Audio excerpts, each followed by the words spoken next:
La communauté internationale était au cœur de l'adresse du président de la République au corps diplomatique.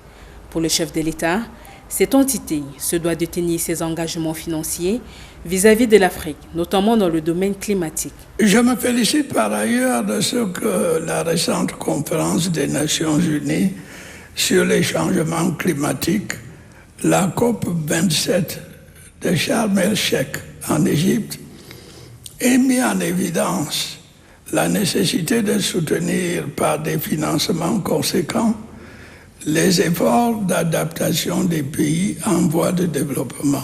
Outre le climat, les questions de solidarité internationale ont également été relevées par le chef de l'État.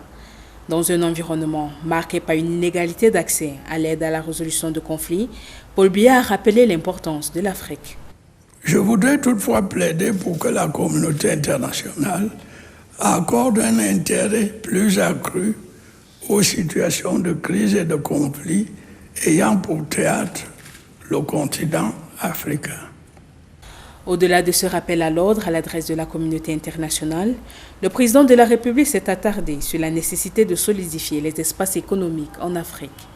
Je reste persuadé que la mise en place d'un véritable marché africain des capitaux permettra à l'Afrique de disposer d'outils adaptés au financement de son développement. En rappel, ces interpellations de la communauté internationale sont devenues traditionnelles dans les adresses du chef de l'État au corps diplomatique. En 2020, par exemple, Paul Biya appelait à l'organisation d'une conférence internationale au plus haut niveau. En 2018, il reprocha à la communauté internationale son silence face aux accusations de pratiques esclavagistes dans certaines contrées libyennes.